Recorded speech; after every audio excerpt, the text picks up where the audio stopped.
Assalamualaikum warahmatullahi wabarakatuh. Selamat sore teman-teman wartawan. Izinkan pada sore hari ini saya akan menyampaikan data terbaru update terkait dengan perkembangan penanganan COVID di DKI Jakarta. Jadi sampai sore hari ini jumlah total warga yang mengakses call center kita maupun juga hotline sebanyak 9.646 orang. Sedangkan sampai jam 5 ini jumlah orang dalam pemantauan adalah 1.028 orang, 670 masih dipantau dan 350 selesai dipantau, artinya sudah sehat. Kemudian jumlah pasien dalam pengawasan mencapai 447 orang, 196 masih dirawat, dan 251 sudah pulang. Adapun untuk total pasien yang dinyatakan positif di DKI Jakarta adalah sejumlah 224 orang, yang sembuh adalah 13, dan yang meninggal sebanyak 20 orang. Selanjutnya, Bapak Gubernur akan menyampaikan beberapa kebijakan-kebijakan Pemprov DKI Jakarta terkait dengan penanganan COVID. Kami persilahkan Bapak Gubernur. Assalamualaikum warahmatullahi wabarakatuh. Selamat malam, salam sejahtera untuk semuanya, teman-teman yang saya hormati. Seperti kita ketahui bahwa perkembangan penyebaran COVID-19 di Jakarta ini cukup pesat. Tadi barusan disampaikan update-nya oleh Pak Asisten Kesejahteraan Rakyat. Sejak awal kita garis bawahi bahwa langkah yang dilakukan Pemprov DKI itu berprinsip pada kewaspadaan dan terukur di tiap perkembangan fase penyebaran virus COVID-19 ini. Jadi ketika kita melangkah, maka langkah itu dipertimbangkan dengan matang, menyesuaikan dengan situasi yang kita hadapi. Hari ini situasi yang dihadapi di Jakarta sangat berbeda dengan 2 pekan lalu ataupun pekan lalu. Jumlah yang wafat tadi disampaikan cukup banyak dan kita semua berduka, menyampaikan bela sungkawa yang sedalam-dalamnya kepada keluarga. Kemudian jumlah kasus juga tadi disampaikan angkanya cukup tinggi. Karena itu Pemprov DKI Jakarta setelah membicarakan bersama dengan unsur Polda, bicara dengan Bapak Kapolda, membahas juga dengan unsur Kodam, dengan Pak Pangdam, juga kita mendiskusikannya dengan Ketua Satgas Percepatan Penanggulangan COVID-19 di tingkat nasional. Maka pada hari ini kita menetapkan bahwa Jakarta ditetapkan sebagai tanggap darurat bencana wabah COVID-19. Ini ditetapkan untuk masa waktu 14 hari ke depan dan bisa diperpanjang menyesuaikan dengan kondisi. Dengan status sebagai tanggap darurat bencana, maka seluruh komponen pemerintah, Pemprov DKI Jakarta bersama dengan unsur TNI dan polisi akan bekerja lebih erat lagi, dan kita membutuhkan kerjasama dukungan dari seluruh masyarakat untuk bisa mengendalikan penyebaran COVID-19 terus dikampanyekan dan harus dikerjakan oleh semua pihak secara disiplin, yaitu menjaga jarak aman atau biasa disebut social distancing. Ini mutlak harus dilakukan oleh semua. Bila sebagian tidak melaksanakan ini, maka efektivitasnya akan menurun, potensi penyebarannya terus akan meningkat. Sikap bertanggung jawab hari ini adalah dengan memilih berada di rumah, memilih tidak melakukan kegiatan di luar rumah. Itu melindungi diri kita, melindungi orang lain, dan merupakan sikap yang bertanggung jawab. Sementara menganggap ini enteng dan tetap berkegiatan di luar meskipun posisinya sehat, maka itu berpotensi menularkan kepada yang lain. Jakarta selama beberapa minggu ini kami terus anjurkan, tapi ini tidak bisa berjalan efektif jika tidak semua melaksanakan dengan disiplin. Karena itu saya menghimbau kepada seluruh warga Jakarta, angka kematian 20 yang hari ini diumumkan adalah angka yang sangat banyak.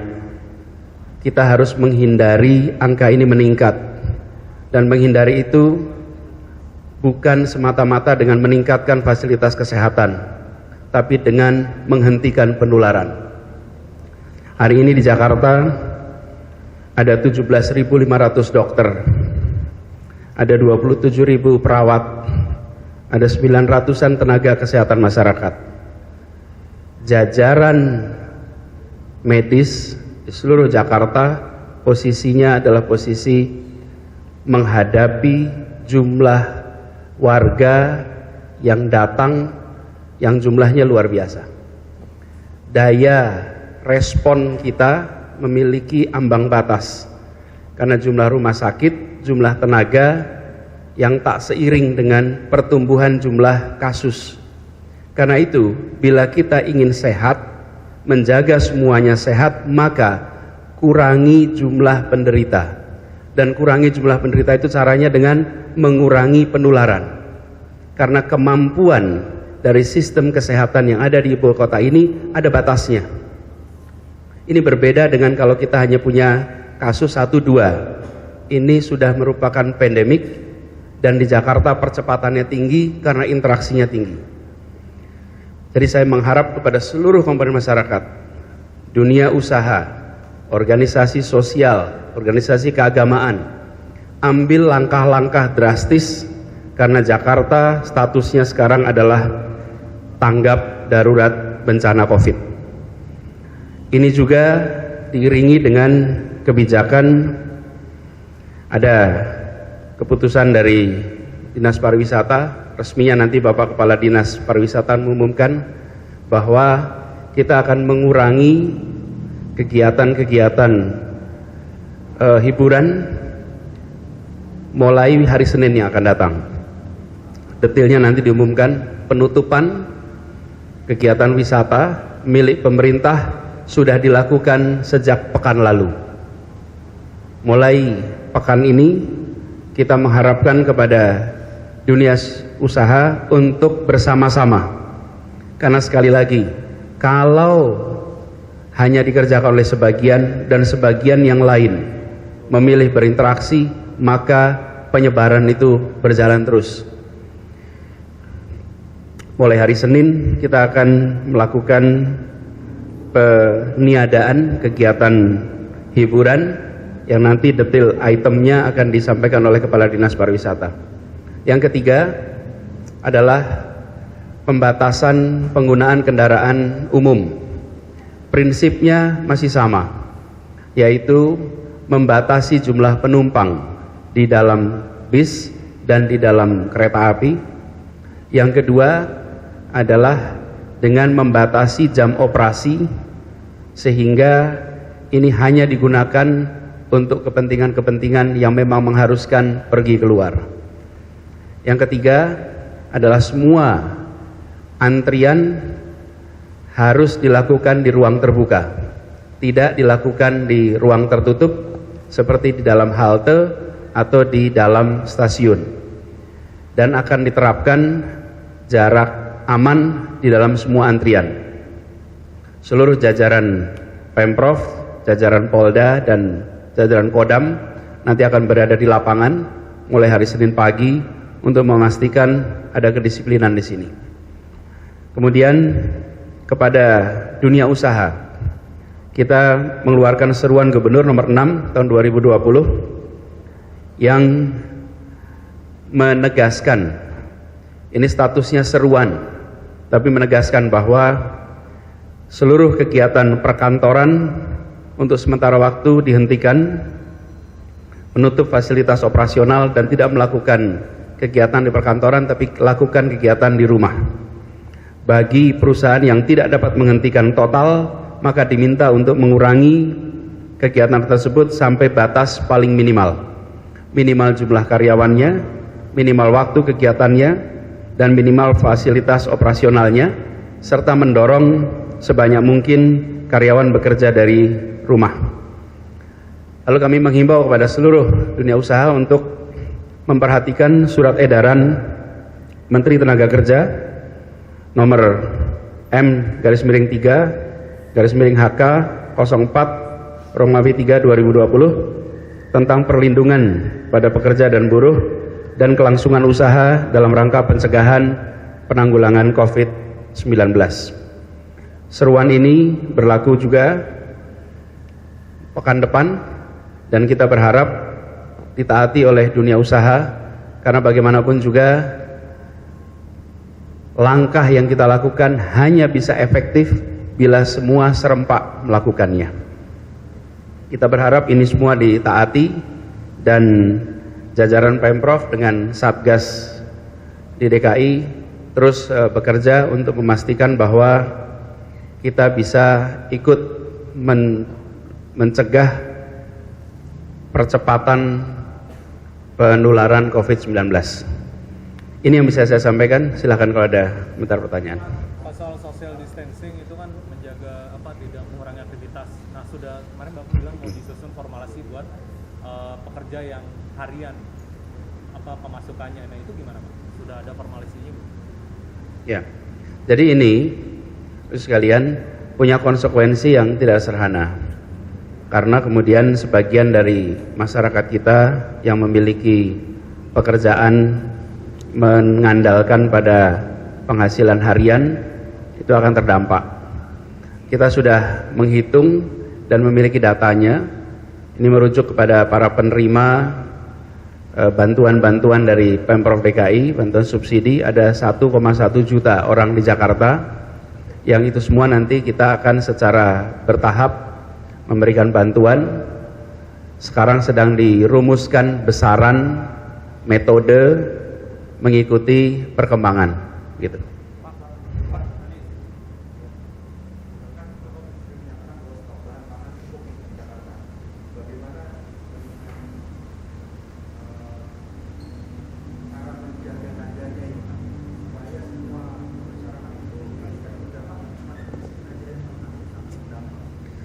Ya, pertanyaan tadi sudah dikatakan bahwa stoknya cukup, tapi bagaimana menjaga harganya. Jadi pertama, kita memastikan stoknya tersedia, itu langkah pertama. Karena dengan ada supply yang cukup dan demand yang terukur, karena kita tahu kebutuhan masyarakat di Jakarta, maka insya Allah stabilitas harga terjadi. Lalu untuk menghindari lompatan, gejolak, maka dengan ada pembatasan untuk pembelian kebutuhan-kebutuhan pokok agar tidak terjadi pembelian yang berlebih yang bisa mengganggu stabilitas harga. Ini disepakati dalam pertemuan juga dengan Asosiasi Pedagang Retail di Jakarta, dan insya Allah ini kita akan jaga, dan kita bekerjasama juga dengan jajaran Polda untuk memastikan tidak terjadi belanja yang berlebih dan juga penimbunan yang dilakukan di Jakarta. Silakan.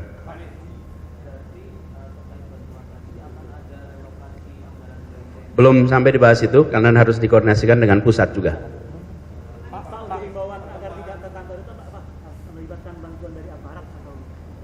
Ya, sifatnya himbauan, dan kami mengundang kepada semua, ini adalah tanggung jawab moral. Para tenaga medis tadi itu bekerja siang malam, dan saat ini sudah ada yang terpapar berapa? Yang terpapar tenaga medis 20. Ada 25 tenaga medis di Jakarta yang terkonfirmasi positif COVID, 1 meninggal. Nah, bila kita ingin saudara-saudara kita terbebas, maka tinggal di rumah, perusahaan juga ambil tanggung jawab.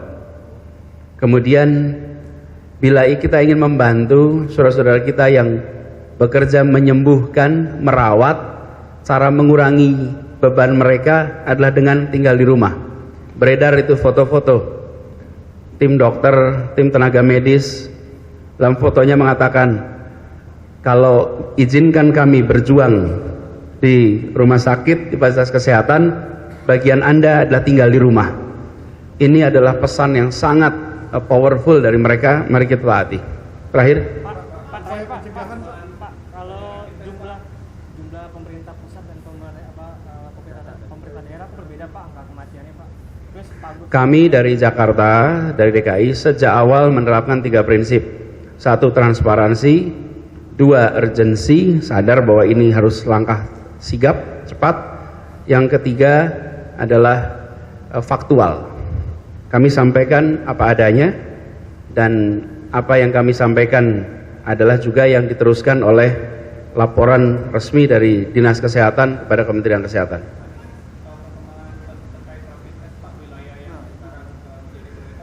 Oke, begini, nanti Bu Kadis akan menjelaskan. Saya rasa cukup dulu dari saya minta Bu Kadis untuk menjelaskan. Balkis?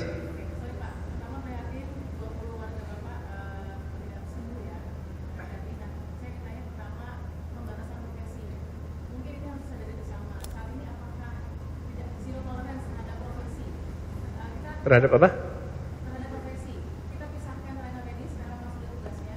Tapi di sini kita juga tahu bahwa ada teman-teman wartawan seperti kami, Pak Anies, apakah zero tolerance juga terhadap kami jadi ikut pembatasan interaksi tadi.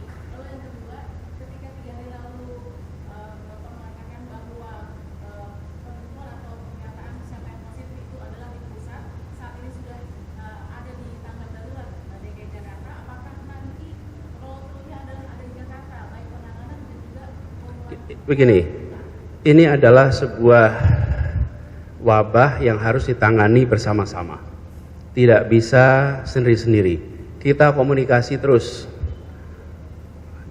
antara DKI dengan pusat dan juga DKI dengan wilayah-wilayah yang bertetanggaan. Jadi intinya adalah kita bekerja bersama-sama dan kita membutuhkan semuanya untuk bekerja bersama.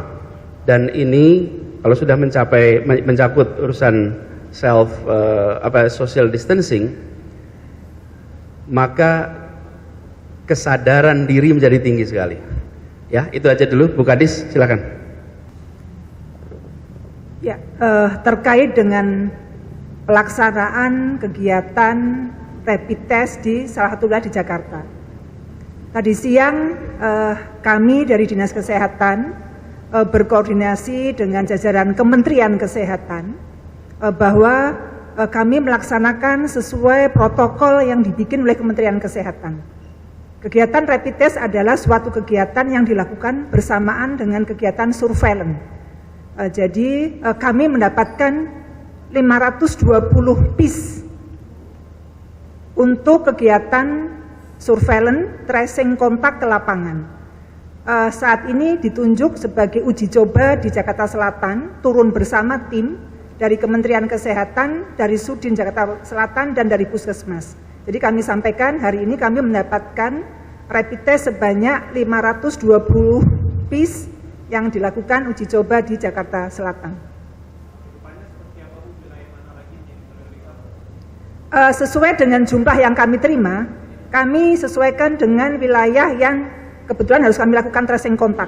Jadi ini bukan sebagai penegakan diagnosa, tetapi sebagai bagian dari kegiatan surveillance ke lapangan, melakukan tracing kontak terhadap pasien positif. Bu, mekanismenya nanti seperti apa? Apakah didatangkan langsung atau warga yang datang langsung ke Tracing kontak atau surveillance dalam kegiatan ini adalah tim surveillance kita turun kunjungan ke lokasi yang ada kasus positif, dilakukan tracing kontak setelah kita pelajarin peta epidemiologinya. Yang pertama, apakah rapid test itu akan dilakukan dengan menjemput bola atau mengumpulkan bola? Karena kita tahu data di Cina, ketika screening test itu dilakukan di satu lokasi, maka kemudian besar sekali justru tingkat penyebarannya dan penularannya, itu yang harus stop. Dan apakah ketika nanti rapid test terjadi, fase screening akan dipisah dari mulai gejala klinis sampai ke tes DNA? Jadi sekali lagi ini adalah uji coba, protokol disusun oleh Kementerian Kesehatan. Kami melakukan ini dalam rangka surveillance epidemiologi, yaitu melakukan tracing kontak. Jadi dilakukan bukan mengumpulkan orang, tapi melakukan kunjungan.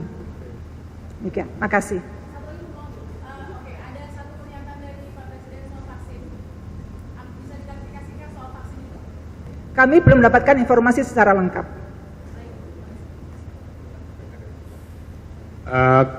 Assalamualaikum warahmatullahi wabarakatuh. Selamat malam dan salam sejahtera buat kita semua. Nama saya Cucu Ahmad Kurnia, Kepala Dinas Pariwisata dan Ekonomi Kreatif Provinsi DKI Jakarta.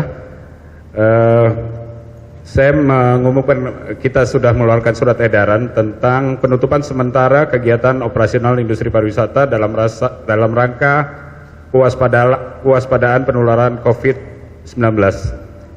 Jadi mengingat penyebaran coronavirus yang makin mengkhawatirkan, kami akan melakukan penutupan sementara kegiatan operasional usaha hiburan dan rekreasi selama 2 pekan terhitung tanggal 23 Maret sampai dengan 5 April tahun 2020. Ada kurang lebih 17 jenis usaha di pariwisata termasuk klub malam, diskotik, pub, karaoke, bar, gerai pijat, spa, bioskop, biliar, bola gelinding, mandi uap, dan seluncur. Dan kami juga turut menghimbau kepada penyelenggara kegiatan MICE, baik itu ballroom hotel ataupun balai pertemuan, untuk menunda penyelenggaraan event dan atau kegiatan sampai batas waktu yang ditentukan. Itu aja yang mungkin bisa saya sampaikan. Terima kasih. Terima kasih. Selanjutnya di tengah-tengah kita juga hadir dari Direktur Utama yang berkaitan dengan transportasi di Jakarta, yang akan menyampaikan bagaimana lebih detailnya pengaturan terkait dengan transportasi di DKI Jakarta. Kami persilahkan.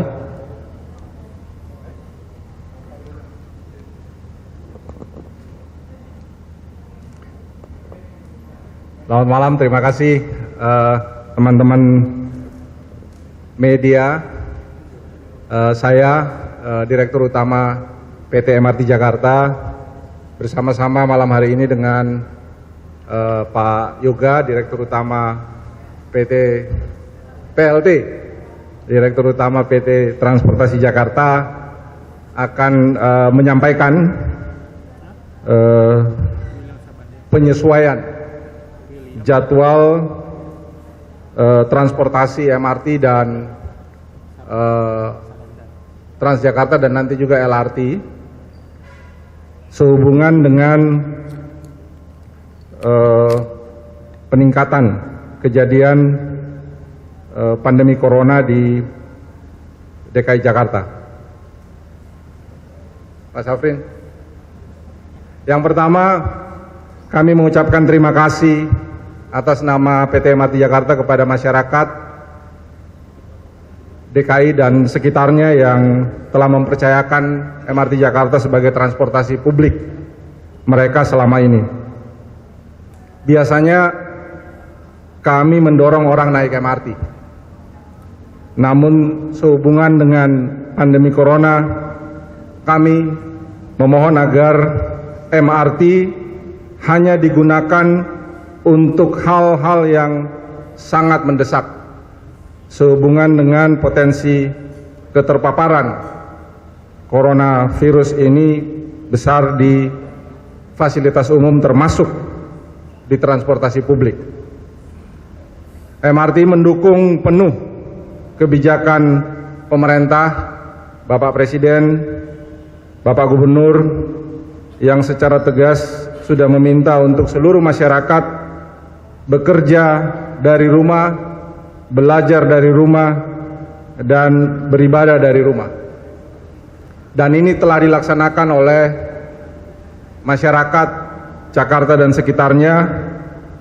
Evaluasi kami dalam 3 hari terakhir, penumpang MRT Jakarta yang biasanya rata-rata di hari kerja mencapai 100.000 penumpang per hari, sudah sangat jauh berkurang.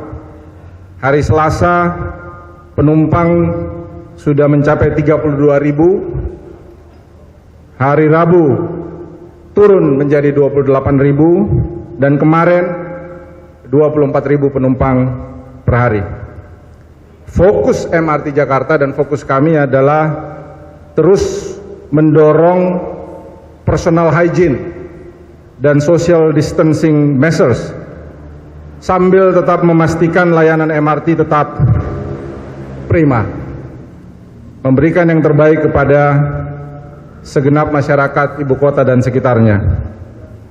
Memperhatikan hal-hal di atas, maka perkenankan saya mewakili manajemen PT MRT Jakarta menyampaikan perubahan jadwal operasi MRT Jakarta adalah sebagai berikut.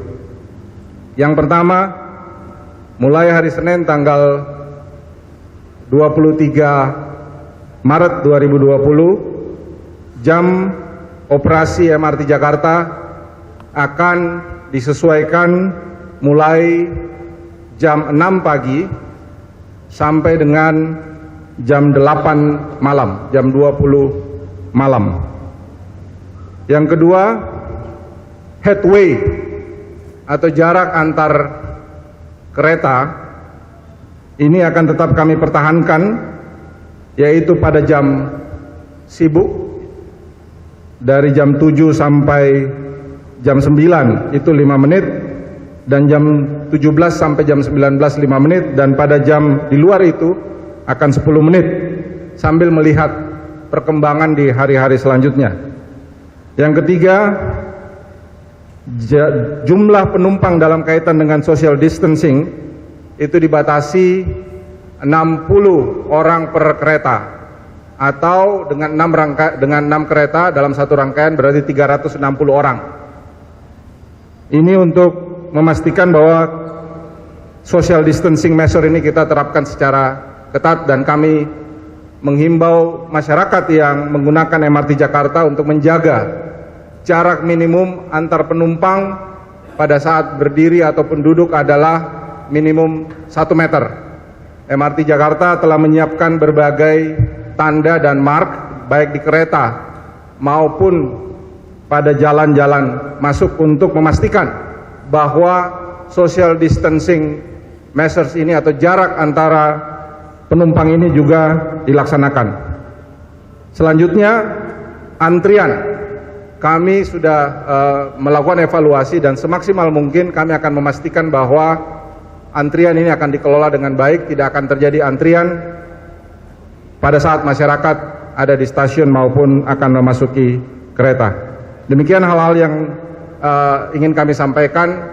Atas nama PT MRT Jakarta kami mengucapkan terima kasih, dan kami persilahkan kepada PLT Dirut Transjakarta untuk menyampaikan media rilisnya. Selamat malam, Assalamualaikum warahmatullahi wabarakatuh. Saya Yoga Adiwinarto, PLT Direktur Utama Transjakarta. Atas nama Transjakarta mengumumkan hal-hal sebagai berikut. Mengikuti arahan Pak Gubernur yang baru disampaikan tadi, ada beberapa penyesuaian di operasional PT Transportasi Jakarta per tanggal 23 Maret 2020 atau hari Senin. Sama seperti MRT, kami akan berlakukan jam operasional dimulai jam 06.00 waktu Indonesia Barat dan tutup pukul 20.00 waktu Indonesia Barat. Layanan kami ketika penumpang sudah masuk itu terakhir di jam 20.00, namun pelanggan yang sudah ada di dalam halte itu akan kami pastikan akan terangkut.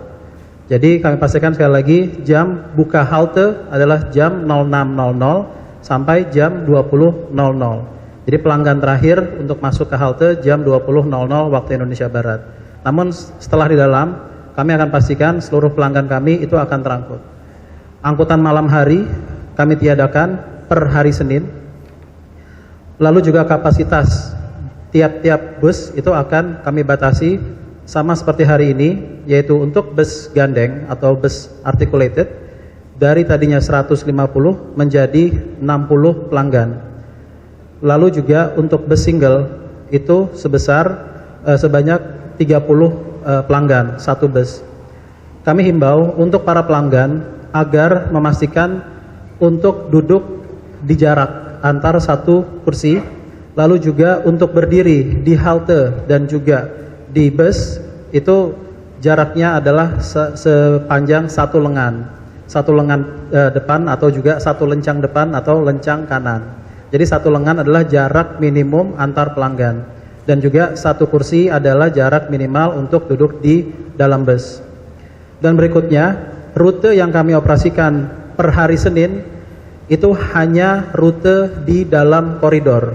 Jadi rute kami non BRT, Royal Trans, lalu juga perbatasan dan juga Mikrotrans itu kami stop operasi per hari Senin tanggal 23 Maret 2020. Yang terakhir, kami juga menghimbau untuk kepada para pelanggan untuk selalu menjaga higienisnya, lalu juga sanitasi, dan yang terpenting adalah selalu pastikan jika tidak memerlukan perjalanan, silahkan untuk tinggal di rumah. Terakhir lalu juga kami pastikan sekali lagi bahwa bus-bus kami dan juga halte kami akan terus kami lakukan program disinfektasi baik di halte maupun di bus, dan pada di halte-halte ujung di koridor itu akan kami selalu lap dan juga kami bersihkan dengan disinfektan di setiap hand grip dan juga tempat duduk. Itu mungkin yang bisa kami sampaikan pada malam ini. Semoga semuanya berjalan lancar. Selamat malam. Assalamualaikum warahmatullahi wabarakatuh. Terima kasih. Saya ingin menambahkan bahwa untuk seluruh layanan transportasi yang pengelolaannya oleh BUMD, artinya MRT, juga LRT dan Transjakarta, ini akan dibatasi waktu operasionalnya keseluruhannya mulai jam 6 pagi sampai dengan jam 20.00 atau jam 8. Untuk LRT prinsipnya sama, layanannya tetap headway-nya seperti yang saat ini berjalan setiap 10 menit. Dan yang akan kami tegaskan kembali adalah bahwa kepada masyarakat yang akan menggunakan layanan angkutan umum, kami himbau untuk selalu menjaga social distancing, artinya ada jarak aman antar penumpang minimal 1 meter yang direkomendasikan oleh WHO, dan kemudian antrian penumpang itu tidak akan ada di dalam halte dan stasiun. Keseluruhannya antrian kami buka ada di depan halte maupun di stasiun, dengan keseluruhannya tetap menjaga jarak aman antar satu penumpang dalam antrian. Kenapa demikian? Karena kita ingin menjaga kapasitas halte yang ada di setiap halte adalah sesuai dengan kapasitas bus yang akan datang untuk mengangkut penumpang yang ada di sana. Barangkali demikian yang dapat kami sampaikan, dan terima kasih. Assalamualaikum warahmatullahi wabarakatuh.